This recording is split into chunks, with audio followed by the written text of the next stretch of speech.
تعداد بڑھتی جا رہی ہے، نئے نئے انداز میں، نئی نئی شکلوں میں، نئے نئے روپ میں یہ ہمارے سامنے ہر جگہ پر آ جاتے ہیں۔ اس میں مرد بھی ہیں، عورتیں بھی ہیں، بچے بھی ہیں۔ کوئی ایسی جگہ نہیں ہے جہاں یہ حاضر نہ ہو، یہ موجود نہ ہو۔ اگر عبادت گاہیں ہیں، چاہے وہ ہماری ہو یا غیروں کی ہو، وہاں موجود ہے۔ چاہے وہ ہمارے دکان ہو، ہمارے شاپنگ مالز ہو، وہاں ہے۔ چاہے سڑک ہو، راستہ ہو، گلی ہو، چوراہا ہو، سگنلز ہو، وہاں موجود ہے۔ گویا ایسا نظر آتا ہے کہ یہ ضرورت نہیں ایک پیشہ بلکہ ایک مافیا بن چکا ہے، اور اس کے بڑھاوے میں تھوڑا سا موضوع آپ کو عجیب لگے گا، بولے یہ کون سی بات ہوئی، یہ تو خیر کا کام ہے، لیکن آپ تھوڑا سا سمجھیے اس بات کو۔ اس گدھا گری کے بڑھانے میں اور اس کے آگے کرنے میں کہیں نہ کہیں عوام کا بھی ہاتھ ہے۔ حالانکہ آپ اگر معائنہ لیں، جو حکومت سے تعلق رکھنے والے ہیں، اگرچہ ہمارے وہاں بلکہ سارے ہی ایسے، ہماری ایشیا سارے کے اندر ایسا کرپشن ہے، ایسا حکومتوں نے دیوالہ نکالا ہوا ہے کہ ان مخصوص طبقوں کے لیے، جن کو غریب کہا جاتا ہے، محتاج کہا جاتا ہے، جو پسماندہ ہیں، جن کے پاس اتنی ضرورت کی چیزیں نہیں ہیں کہ وہ اپنی ضرورت کو پورا کر سکے، حکومتیں ایسی ایک مخصوص مد ان کے لیے متعین کرتی ہے۔ یہ الگ بات، ہمارا یوں کہہ لیجئے یعنی بدقسمتی ہے کہ ہمارے بیٹھے ہوئے ایسے سربراہ ہیں اور ہمارے ایسے حکمران ہیں اور ہم اور آپ کے چنندہ ایسے لوگ ہیں جو ان حضرات تک پہنچنے نہیں دیتے، اور اگر پہنچتا بھی ہے تو وہ اتنا کم ہوتا ہے جس کی کوئی حیثیت نہیں ہوتی۔ اچھا، ان مانگنے والوں میں 65% یا کم و بیش وہ تعداد ہوتی ہے جو اپنے ہاتھ سے کما کر کھا سکتے، لیکن ہو کیا رہا ہے؟ ہو یہی رہا ہے کہ دن بدن یہ بڑھتا چلا جا رہا ہے، اس میں اضافہ ہوتا چلا جا رہا ہے۔ حالانکہ ہمارے وہاں مستقل، یہ الگ بات ہے، یہ الگ مسئلہ ہے کہ اگر وہ عمرہ، وہ صاحب نصاب مالدار جن کے اوپر زکوٰۃ فرض ہے، اگر وہ صحیح طور پر زکوٰۃ نکالنے والے بن جاویں اور صحیح طور پر اپنے مصرف کو تلاش کر کے، ایسے مستحقین کو تلاش کر کے وہاں تک اپنی زکوٰۃوں اور اپنے صدقات کو پہنچائیں، تو شریعت یہ کہتی ہے کہ ایک وقت ایسا آئے گا کہ مانگنے والے دنیا سے ختم ہو جائیں۔ اچھا، ہوتا کیا ہے کہ یہ صرف ایک پہلو نہیں ہے، یہ صرف ایک پہلو نہیں ہے کہ بھائی یہ مانگ رہے ہیں کہ نہیں، اس کے پیچھے بہت ساری چیزیں چھپی ہوئی ہے۔ ہماری معاشرت کا نظام درہم برہم ہو رہا ہے، اس کے پیچھے بہت سارے کرائم، بہت سارے جرائم وجود میں آ رہے ہیں۔ ایسے سنسان علاقے، ایسی جگہیں جہاں بڑے بڑے بنگلے ہیں اور جہاں کے مرد اکثر رہتے نہیں ہیں، یا رہتے ہیں تو باہر رہتے ہیں، یا انڈیا میں نہیں ہے، کسی اور جگہ پر ہیں، اب ایسے ہی حضرات کو ذریعہ بنایا جاتا ہے جو اندر کی خبریں لاتے ہیں اور ان حضرات تک پہنچاتے ہیں جو اس جرائم کے کرنے والے ہیں۔ بہت سے معصوم بچوں کی زندگیاں برباد ہو رہی ہے۔ آپ نے سنا ہوگا بچوں کے ایک ایسے دور، ایک ایسا افواہ، ایک ایسی ہوا چلتی ہے کہ بھئی اب یہ زمانہ ہے اپنے بچوں کو، بلکہ اسکول کے ٹیچرز اور پرنسپل بھی اس بات سے آگاہ کرتے ہیں کہ دیکھو بھائی، آپ اپنے بچوں کو لانا اور لے جانا خود اپنی ذمہ داری رکھو۔ اب ایسی گینگ ہے جو بچوں کو اغوا کر رہی ہے، بچوں کو کڈنیپ کر رہی ہے۔ بھائی سنتے نہیں سنتے آپ؟ ہوتا نہیں ہوتا؟ ہم اسی دنیا کے باسی ہیں، اسی دنیا کے رہنے والے ہیں۔ چھوٹے دیہاتوں میں بھی ہوتا ہے، چھوٹے شہروں میں بھی ہوتا ہے اور بڑے شہروں میں بھی ہوتا ہے، ہندوستان کے دیگر دیہاتوں اور شہروں میں بھی ہوتا ہے اور ہمارے شہر میں بھی ہوتا ہے۔ یہ بچے جاتے کہاں ہیں؟ کن کن چیزوں میں ان کو استعمال کیا جاتا ہے؟ ظاہری بات ہے جو دیگر چیزیں ہوگی اس میں سے ایک چیز یہ ہے ان کو معذور کر کے ان کو بھیک مانگنے کے لیے کھڑا کر دیا جائے. بلکہ باتیں تو وہ ہوتے ہیں جو بھولے بھالے ہوتے ہیں. بمبئی اور دیگر شہروں جو بڑے شہر ہیں ان کی یعنی چمک دمک کو دیکھ کر اور ان کی ساری رنگلیوں کو دیکھ کر وہ ایسا کرتے ہیں کہ چلو شہر میں جا کر ہم تھوڑا سا وہاں کمائیں گے, تھوڑی سی محنت مزدوری کریں گے. لیکن بعض ایسے لوگوں سے پالا پڑ جاتا ہے جو ان کو بہکا کر, ان کو غلط راہ دکھا کر, ان کو معذور کر کے یا ان کو کسی طریقے سے مجبور کر کے اس بات پر آگاہ کرتے ہیں کہ آپ بھیک مانگو. بلکہ ایک معتد بھی حصہ ان لوگوں کو جاتا ہے جو اس پوری گینگ کو چلانے والے اور اس گینگ کو سنبھالنے والے. ساری میرے خیال سے یہ ساری باتیں ایسی نہیں ہیں جس سے آپ آگاہ نہیں, جس کو آپ جانتے نہیں. تو کیا وجہ ہے؟ کیا میری اس بات سے آپ متفق نہیں ہوں گے کہ ہم نے کہیں نہ کہیں اس چیز کو بڑھانے میں خود اپنا تعاون کیا ہے؟ خود ہم اس کی وجہ اور اس کا ذریعہ بنے ہیں. شریعت کیا کہتی ہے؟ دین کیا کہتا ہے؟ اللہ اور اس کے نبی کیا کہتے ہیں؟ اور اللہ اور اس کے نبی کا اس بارے میں کیا رہنمائی ہے؟ کیا نعوذ باللہ ایسا ہے کہ اللہ اور اس کے نبی نے ہم کو اس بات کی رہبری کی ہے کہ نہیں آپ بغیر محنت کے کھاؤ؟ کہیں نہیں ملے گا, کہیں نہیں ملے گا. بلکہ آپ تو تعجب کریں گے, یو پی کے بعض علاقوں میں ایسے دیہات ہیں جو پورا ان پر منحصر ہے, پورے گداگر لوگ ہیں.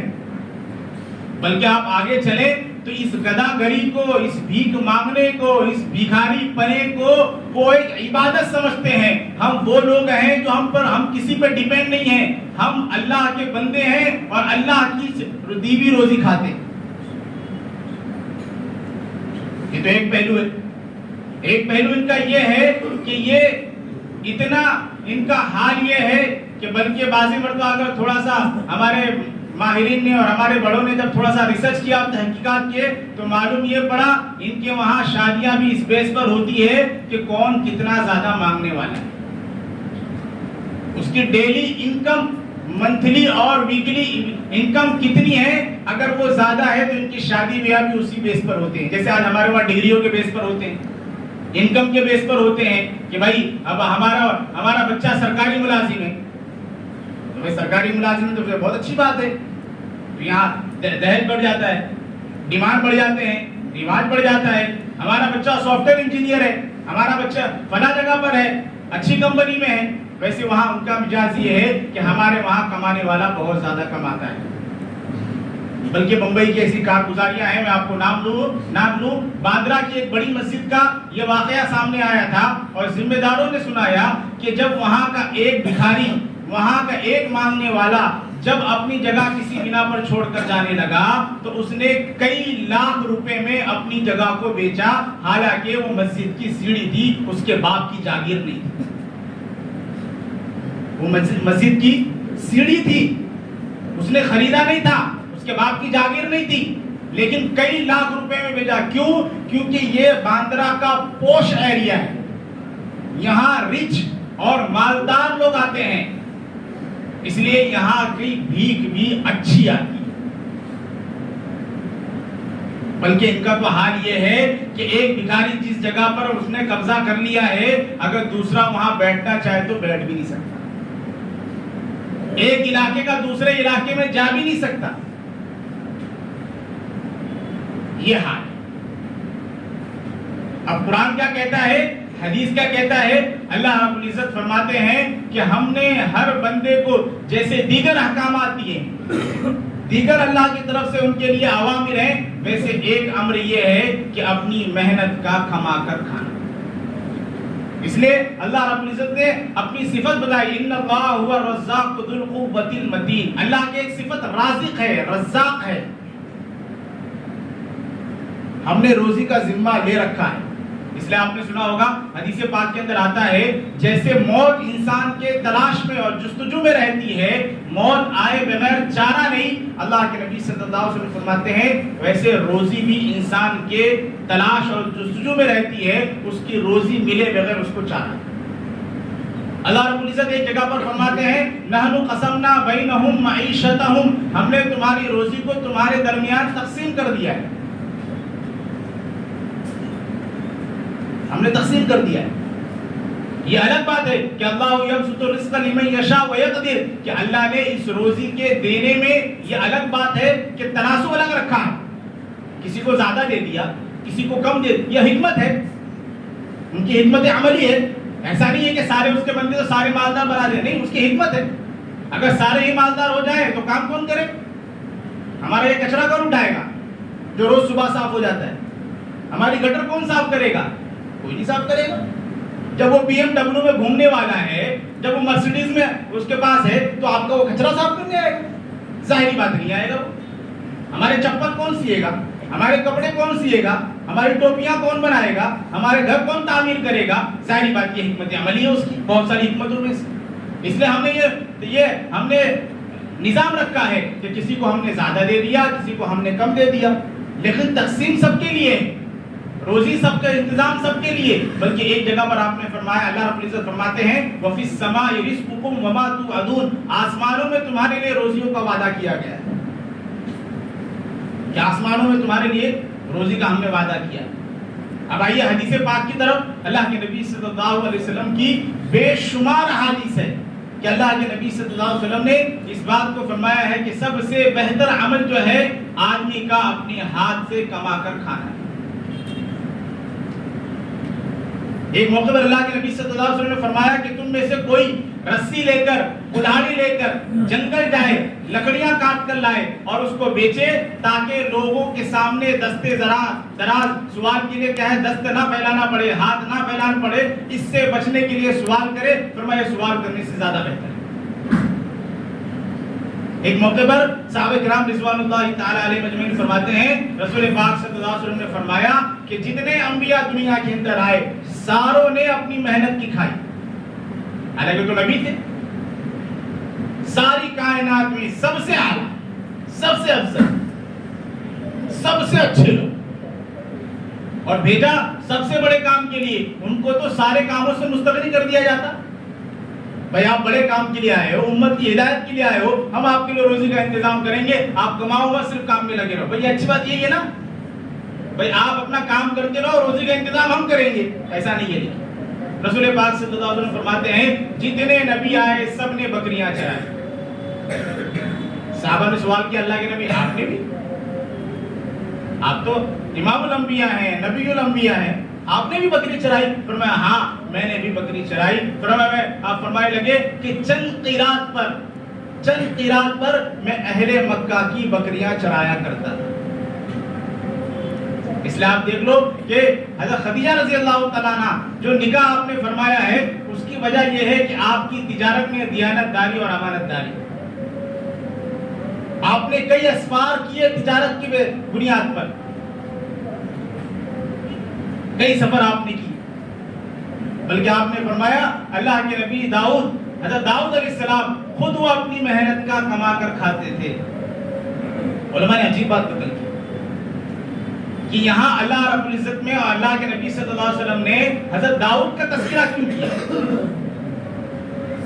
انبیاء تو بہت تھے، ان کا تذکرہ کرتے، حضرت داؤد کا تذکرہ کیوں کیا؟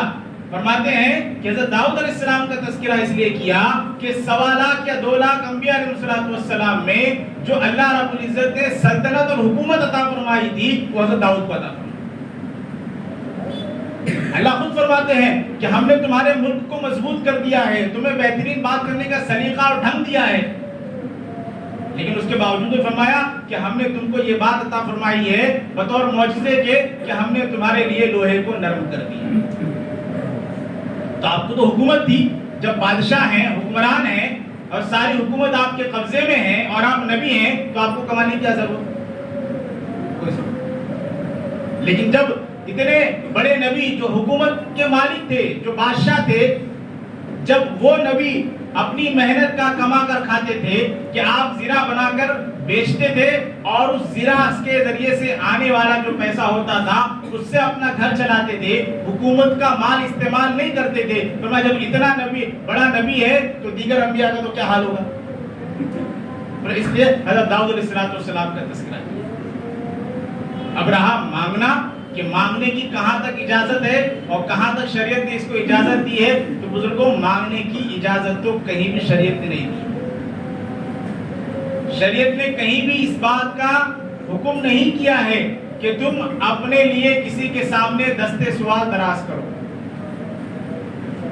بلکہ آپ دیکھ لیں حضرت شیخ نے فضائل صدقات کے اندر بھی جہاں خرچ کرنے کا باب ہے مستقل حدیثیں لے کر آئے، اور احادیث کی کتابیں بھی مستقل اس بات سے بھری ہوئی ہے کہ اللہ کے نبی صلی اللہ علیہ وسلم نے مانگنے سے منع فرمایا۔ ابھی میں نے آپ کے سامنے جو حدیث نقل کی کہ اللہ کے نبی نے فرمایا جو لکڑی اور کلاڑی لے کر جاوے، رسی لے کر جاوے، جنگل کے اندر لکڑیاں کاٹ کر لاوے، تاکہ سوال کرنے سے، یہاں اللہ کے نبی نے اس بات کو سمجھایا کہ خود کما کر تھوڑا ملے یہ زیادہ بہتر ہے اس بات سے کہ کوئی آدمی بھیک مانگ کر کھائے۔ اس لیے حضرت حکیم ابن حزام رضی اللہ تعالیٰ عنہ بڑے صحابی ہیں، فرماتے ہیں کہ میں نے ایک مرتبہ اللہ کے نبی سے سوال کیا، اللہ کے نبی نے دے دیا، پھر سوال کیا، کوئی ضرورت کے بعد میں پیش آئی، پھر سوال کیا، پھر اللہ کے نبی نے دے دیا، پھر کبھی ضرورت پیش آئی، پھر میں نے سوال کیا، اللہ کے نبی نے دیا، لیکن یہاں اللہ کے نبی نے اب نصیحت کیا۔ کیا نصیحت کیا؟ فرمایا حکیم ان ھذا المال خزیرۃ حلوہ، اے حکیم یہ مال یہ سرسبز و شاداب اور کیا ہے یعنی مزیدار ہے، یعنی میں اس کو خزیرۃ و حلوۃ کا تذکرہ یہ کرتا ہوں کہ اس مال اور اس دنیا کے اندر جاذبیت ہے، کشش ہے، اور اس کے اندر اللہ نے ایک قسم کا مزہ رکھا ہے۔ میں مثال دیتے ہوئے بہت یہ بات سمجھاتا ہوں کہ دیکھو جب آدمی کے پاس زیادہ پیسہ ہونا اور جب وہ پیسے کو گننا شروع کرتا ہے تو گنتے گنتے اس کو ایک قسم کی لذت، اس لذت کو بیان نہیں کیا جا سکتا ہے، لیکن اس کو اس بات کا احساس ہوتا ہے کہ ماشاءاللہ کتنا مال آتا ہے، اس لیے گننا بھی اس کی لذت کو بڑھاتا ہے۔ اللہ کے نبی صلی اللہ علیہ وسلم نے یہی مثال دے کر سمجھایا، جیسے سرسبز و شادابی، جیسے ہریالی لوگوں کو اپنی طرف کھینچتی ہے، ویسے ہی یہ مال کے اندر اللہ نے ایک کشش رکھی ہے۔ جیسے میٹھا کے لوگ یعنی مٹھائی کے اور میٹھے کے دربیدہ ہوتے ہیں، ویسے ہی اللہ رب العزت نے اس دنیا میں ایک قسم کی مٹھاس، ایک قسم کی لذت رکھی۔ آپ نے فرمایا حکیم ان ھذا المال خزیرۃ، لیکن آگے آپ نے اصول بتایا فمن اخذہ بسخاوت نفس بورک لہ، جو اپنی نفس کی سخاوت کے ساتھ لے گا اللہ اس میں برکت ڈال دیں گے، ومن اخذہ باشراف نفس لم یبارک لہ، اور جو سخاوت کے یعنی اپنی نفس کے سخاوت کے ساتھ نہیں لے گا بلکہ اس لیے لے گا تاکہ میرے کو آسانی کے ساتھ مال مل جاوے، میرا مال بڑھتے رہے، تو اللہ کے نبی صلی اللہ علیہ وسلم نے فرمایا اس مال میں کبھی برکت نہیں ہے، اس مال میں کبھی برکت نہیں، اس کے لیے وبال جان بنے گا۔ حضرت حکیم رضی اللہ تعالیٰ عنہ کو جب آپ نے یہ وصیت کی، حضرت حکیم رضی اللہ تعالیٰ عنہ فرماتے ہیں میں نے اللہ کے نبی کے سامنے اس بات کی قسم کھائی کہ اللہ کے نبی آپ کے بعد دنیا سے جانے تک میں کسی سے سوال نہیں کروں۔ حدیث کے راوی نقل کرتے ہیں کہ آپ نے صرف کہا نہیں، آپ کے ترغیب پر صرف آپ نے وعدہ نہیں کیا بلکہ آپ نے اس کو کر کے دکھلایا۔ اللہ کے نبی صلی اللہ علیہ وسلم جب تک تھے تب تک تو آپ نے نہیں مانگا، آپ کے دنیا سے پردہ فرمانے کے بعد فرماتے ہیں راوی حضرت ابو بکر رضی اللہ تعالیٰ عنہ کی خلافت کا زمانہ آیا، فتوحات میں مال غنیمت آئے اور آپ نے ان کا حصہ دینے کے ان کو بلایا، حضرت حکیم نے لینے سے انکار کر دیا۔ ابو بکر رضی اللہ تعالیٰ عنہ کا زمانہ گزرا، حضرت عمر رضی اللہ تعالیٰ عنہ کا زمانہ آیا، یہاں فتوحات بڑھ گئی، ملک آنے لگے، مال غنیمت کی مال کیا ریل پیل ہو گئی، مال کی کثرت ہو گئی، ان کا حصہ دینے کے لیے حضرت عمر رضی اللہ تعالیٰ عنہ بلانے لگے، آپ نے لینے سے انکار کر دیا۔ آخر میں حضرت عمر نے کہا کب تک سلسلہ یہ چلے گا، حکیم لینے تیار نہیں، ہم دینے تیار ہیں، تو آپ نے چند لوگوں کو بلا کر گواہ بنایا کہ دیکھو ہم بیت المال سے ان کو حصہ دینا چاہ رہے ہیں، یہ لینا چاہ رہے نہیں ہیں، یہ اپنے آپ سے کیا انکار کر رہے ہیں تاکہ گواہ رہو کہ ہم نے ان کے مال کے اوپر ظلم نہیں کیا۔ یہ لینے تیار نہیں. اس لیے حدیث حضرت ابو سعید خدری رضی اللہ تعالیٰ عنہ فرماتے ہیں کہ من سأل الناس اموالهم تکثرا، جو لوگوں سے اس لیے سوال کرے تاکہ اس کے مال میں اضافہ ہو، اس کا مال بڑھ جاوے، فرمایا یہ اصل میں مال نہیں لے رہا ہے، دنیا نہیں لے رہا ہے، اصل میں یہ جہنم کے انگارے مانگ رہا ہے. اس لیے آگے آپ نے فرمایا کہ جو چاہے فلیستقل او لیستکثر، اب یہ انگارے ہیں اس کے اختیار میں ہیں، چاہے تو وہ زیادہ لے لے چاہے تو وہ کم لے لے. بلکہ بعض موقع پر اللہ کے نبی صلی اللہ علیہ وسلم نے فرمایا کہ جو مال یعنی جو اپنے مال کو بڑھانے کے لیے، زیادہ کرنے کے لیے جو مال مانگتا رہے گا، حالانکہ اس کی ضرورت نہیں ہے، اس کی حاجت نہیں ہے، اس کے پاس ضرورت کے بقدر موجود ہے، فرمایا کل قیامت میں اس حال میں آئے گا اس کے چہرے پر گوشت نہیں ہوگا، اس کے چہرے پر گوشت نہیں ہوگا، صرف ہڈیاں ہوگی.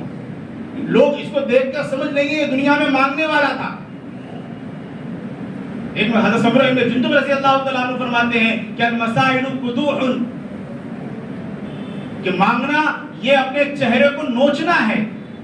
یقدح بها الرجل، کہ آدمی اس کے ذریعے سے اپنے چہرے کو نوچتے رہتا ہے. اب اس کے اختیار میں ہے فمن شاء ابقى ومن شاء ترك، اگر یہ چاہتا ہے کہ اس کے یہ نوچنا، یہ چہرے کا گوشت اگر اس کے اوپر باقی رہے تو چھوڑ دے میں مانگنا، اور اگر یہ نہیں چاہتا ہے تو باقی رکھے، اس کا چہرہ ایسے ہی ہوگا. اس لیے اللہ کے نبی صلی اللہ علیہ وسلم نے منع کیا. صحابہ فرماتے ہیں، حضرت عوف بن مالک رضی اللہ تعالیٰ عنہ، اللہ کے نبی صلی اللہ علیہ وسلم کے پاس ہم تھے، ہم 8 9 یا 10 آدمی کچھ تھے. اللہ کے نبی صلی اللہ علیہ وسلم نے فرمایا الا تبایعون رسول اللہ، کیا تم اللہ کے رسول سے بیعت نہیں کرو گے؟ حضرت عوف بن مالک فرماتے ہیں ہم بیعت کر چکے تھے، پھر بھی اللہ کے نبی نے فرمایا الا تبایعون رسول اللہ، کیا تم اللہ کے رسول سے بیعت نہیں کرو گے؟ ہم نے فرمایا اللہ کے نبی ہم نے تو بیعت کر لی. آپ نے پھر فرمایا الا تبایعون رسول اللہ، کیا تم اللہ کے رسول سے بیعت نہیں کرو گے؟ ہم نے فرمایا اللہ کے نبی ہم نے آپ سے بیعت کر لی. پھر آپ نے یہی جملہ فرمایا تو ہم نے اپنے ہاتھ کو بیعت کے لیے آگے بڑھایا. اس میں بڑھاتے بڑھاتے ایک آدمی نے سوال کیا اللہ کے رسول کس بات پر بیعت کریں آپ سے، کس بات کا آپ سے وعدہ کریں؟ آپ نے فرمایا ان تعبدوا اللہ ولا تشرکوا به شیئا، پہلی اس بات کا وعدہ کرو اور عہد کرو کہ ہم اللہ کی عبادت کریں گے، اس کا کسی کو شریک نہیں بنائیں گے. وتصلوا الصلوات الخمس، 5 نمازوں کا اہتمام کریں گے. وتسمعوا وتطيعوا، اور آپ کی بات کو سنیں گے اور آپ کی اطاعت کریں گے. صحابی فرماتے ہیں، راوی فرماتے ہیں اللہ کے نبی صلی اللہ علیہ وسلم نے آگے کا جملہ تھوڑا سا پست آواز کر کے فرمایا ولا تسألوا الناس شيئا، اور کسی سے کوئی چیز نہیں مانگے. حدیث کے راوی فرماتے ہیں اس کے بعد ان کا حال یہ ہو گیا کہ اگر وہ سواری پر سوار ہوتے تھے اور ان کا کوڑا زمین پر گر جاتا تھا تو کسی چلنے والے سے بھی یہ نہیں کہتے تھے ہمارا کوڑا اٹھا کر دے دو. کیوں؟ کیونکہ ہم نے اللہ کے نبی کے ہاتھ کے اوپر بیعت کی تھی کہ ہم کسی سے کسی چیز کا سوال نہیں کریں گے. سواری کو بٹھا کر نیچے اتر کر کوڑا اٹھاتے تھے، پھر سواری پر سوار ہوتے تھے، کیونکہ اللہ کے نبی نے مانگنے کے لیے منع کیا. مانگنے کے لیے آگے حضرت کبشہ انماری رضی اللہ تعالیٰ عنہ فرماتے ہیں کہ اللہ کے نبی فرماتے ہیں کہ میں تم سے قسم کھا کے 3 باتیں کہتا ہوں اور ایک اہم بات کہتا ہوں، اس کو محفوظ کر لینا. کیا؟ فرمایا ما نقص مال عبد من صدقۃ، صدقہ کرنے سے مال کم نہیں ہوتا. آج لگتا ہے یار یہ کیا ہے، مسجد میں دیں گے، مستحق کو دیں گے، اپنے رشتہ داروں کو دیں گے، دوست احباب کو دیں گے، اور کسی کار خیر میں دیں گے، پھر کتنا دیں گے، یہ تو کم ہو جائے گا میرا مال. حضرت اللہ کے نبی صلی اللہ علیہ وسلم کے صحابی فرماتے ہیں کہ میں قسم کھا سکتا ہوں کہ صدقہ دینے سے، اللہ کے راستے میں خرچ کرنے سے مال کم نہیں ہوتا. آگے فرمایا کہ کسی پر ظلم کیا جائے اور وہ صبر کرے، بدلہ نہ لے، فرمائے الا زادہ عزا، اللہ اس کے شرف کو، اس کی عزت کو، اس کے مرتبے کو بلند فرماتے ہیں. آگے جو میں بات کہنا چاہتا ہوں، حضرت صحابی فرماتے ہیں اللہ کے نبی صلی اللہ علیہ وسلم نے فرمایا ولا فتح عبد بعد باب مسألة الا فتح اللہ علیہ باب فقر او کما قال علیہ الصلوۃ والسلام. اللہ کے نبی صلی اللہ علیہ وسلم نے فرمایا، صحابی رسول فرماتے ہیں کہ اگر کوئی بندہ مانگنے کا دروازہ کھول دیتا ہے اللہ اس کے اوپر فقر اور محتاجگی اور غربت کا دروازہ کھول دیتا ہے. یہ وجہ ہے کہ زندگیاں مانگتے مانگتے ختم ہو جاتی ہے لیکن ان کا فقر دور نہیں ہوتا ہے. اور بزرگوں یہ بالکل صاف اور بالکل واضح بات ہے, اگر آپ ان کی زندگیاں اٹھا کر دیکھ لیں ہم سے زیادہ مال ان کے پاس ہے. اخباروں میں نیوز پیپروں میں بہت سارے ایسے واقعات آ چکے ہیں, بیچارہ مر گیا, کوئی پرسان حال نہیں تھا, کوئی وارث نہیں تھا, لیکن جب اس کی جگہ کو دیکھا گیا تو کئی لاکھ روپے ملے.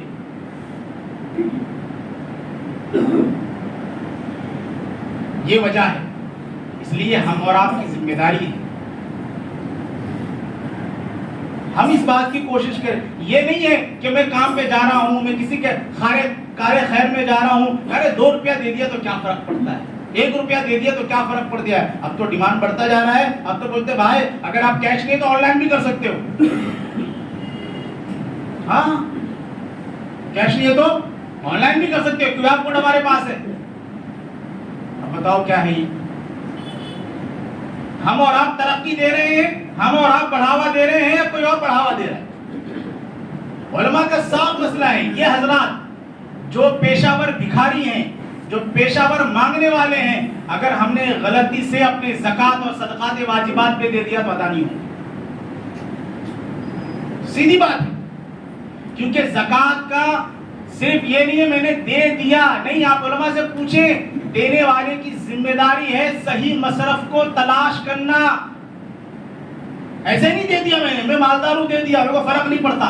نہیں, فرق کیوں نہیں پڑتا بھائی, آپ کی ذمہ داری ہے, آپ کو صحیح مصرف. اور اچھا حال کیا ہے, حال کیا ہے, کیا کہنے, ظلمات بعد ظلمات. حال اس سے برا ہے کہ میرا سگا رشتہ دار مستحق ہے, میرا پڑوسی مستحق ہے, میرا دوست مستحق ہے اور میں دینے تیار نہیں ہوں. ایسا حال میرا ہے کہ مجھے پتہ ہے. اس لیے قرآن جو میں نے آپ کے سامنے جو چند آیتیں تلاوت کی, وہاں اللہ نے اس بات کو بتایا, ان کی صفت ہے لا یسألون الناس الحافا, وہ لوگوں سے لپٹ چھپٹ کر اور اصرار سے مانگتے نہیں ہیں ان سے, دے دو دے دو دے دو دے دو. کہ نہیں, جو مستحق ہوتے ہیں وہ مستغنی ہوتے ہیں, جو مستحق ہوتے ہیں وہ مستغنی ہوتے ہیں, وہ عبادت گزار ہوتے ہیں. علماء نے عجیب بات لکھی, جو حقیقی مستحق ہوتے ہیں نا وہ نمازوں کے پابند ہوتے ہیں, مسجدوں کے آباد کرنے والے ہوتے ہیں. ایسے نہیں ہوتے, وہ پیشہ وری ہو سکتا ہے اللہ ماشاءاللہ. اچھا حال یہ ہو گیا ہے, بہت افسوس ہوتا ہے, بہت افسوس ہوتا ہے, بعض مرتبہ وہ حضرات ہوتے ہیں ان مانگنے والوں میں, ان کھڑے ہونے والوں میں, کہ جو واقعی مستحق ہوتے ہیں, جن کے اوپر حالات, آفات, مصیبتیں اور بلیات آ چکی ہوتی ہیں, لیکن حال یہ ہے مارکیٹ ایسا بن گیا ہے کہ ان کو دینے کے لیے 10 بار سوچنا پڑتا ہے, یار یہ مستحق ہے کہ نہیں, یہ ضرورت مند ہے کہ نہیں. لوگوں کے پاس ہیں پیسے, دینا چاہتے ہیں, لیکن حال ایسا ہو گیا ہے کیسے دیں, کہ اتنا چور بازاری ہے, اب اس میں پتہ نہیں یہ واقعی مستحق ہے کہ نہیں. تھوڑا سا ہم اور آپ کو ان احادیث پر, اگر اس اسلامی نقطہ نظر پر اگر ہم تھوڑا سا غور کریں گے تو بہت سا ہمارا معاشرہ بہتر بنتا چلا ہے. آپ دیکھیں تو صحیح, مدارس کے تقاضے بڑھتے جا رہے ہیں, پورا سال معلوم ہے پڑھائی کی اتنی ضرورت ہے, لیکن ہمارے پیسے یہاں وہاں چلے جا رہے ہیں. کیوں نہ ہم اس بات کا ارادہ اور عزم کر لیں کہ اپنے پیسوں کو صحیح مصرف پر خرچ کریں. ایک پنکھا دینے کے لیے ہم سوچتے ہیں, ایک ٹائلز دینے کے لیے سوچتے ہیں کہ بھائی ہمارے پیسہ صحیح لگے گا نہیں لگے گا, ہمارے یہ چند روپے کیوں صحیح نہیں لگے گا, اس کی ہماری ذمہ داری نہیں ہے, اس کی ہماری فکر نہیں ہونی چاہیے کہ یہ پیسہ میں کہاں لگاؤں. آپ جان و مال کا صدقہ لگا دیں, یہ کوئی ضروری نہیں ہے کہ آپ روزانہ دینے کے عادی ہیں تو کسی کو بھی دے دیں. آپ ایک گلہ بنا لیں, ایک ڈبہ بنا لیں, آپ نکلنے سے پہلے آپ کی عادت ہے روزانہ آپ 5 روپے کسی غریب کو دیتے ہیں, آپ کی عادت ہے پیشہ ور بھکاری کو دیتے ہیں, آپ اس گلے میں ڈال لیں, آپ کا صدقہ نکل گیا. آپ کو جو پروٹیکٹ, جو حفاظت آپ کو اللہ سے چاہیے تھی وہ آپ کو مل گئی. اب اس کے ایک رقم بن جائے, اس رقم کو آپ کسی ایسے اپنے رشتہ دار کو جو ضرورت مند ہے, کسی ایسے اپنے دوست احباب کو, آپ کے فرینڈ سرکل میں ایسا ہے جو ضرورت مند ہے, لیکن یار کیسے بولو اپنے دوست کو, اس کو شرم آتی ہے, وہ نہیں بول پاتا ہے. آپ اس کی تحقیق کر کے, یہ سب سے بڑا تعاون, یہ سب سے بڑی مدد ہے کہ آپ اس تک پہنچانے کی کوشش کریں. ابھی ایسا نہیں ہے کہ لاک ڈاؤن ختم ہو گیا تو ابھی مستحق نہیں ہیں، ہمارے درمیان ہیں، اس مسجد میں بیٹھے ہوئے ہیں، لیکن وہ مانگ نہیں سکتے، ان کا ضمیر گوارا نہیں کرتا ہے، ان کے اندر سے دل یہ بات نہیں کہتا کہ میں کیسے مانگوں۔ ہماری فکر، ہم تھوڑی سی فکر کر لیں، یہ ہمارا معاشرہ بہتر سے بہتر ہے، اس بات کی کوشش کریں۔ ورنہ آپ دیکھیں ہم ان کو کھانا دیں، ہم ان کو پیسہ دیں، چلو اگر آپ کو لگتا ہے کوئی ہے ایسا ضرورت مند آپ ان کو کھانا کھلا دیں۔ ابھی کچھ مہینے پہلے میں نے دیکھا تھا، اب کہیں تھا، وہ دواؤں کی ضرورت تھی، تو وہ بندے نے پرچی لے کر یہی راجپوت سے سب کو دوائیں اس نے دلایا۔ مجھے اچھا لگا کہ بھائی آپ ضرورت اگر لگتا ہے نا بھائی ان کے پاس وہ چیزیں نہیں ہیں، آپ کو وہ چیز مہیا کر کے دو۔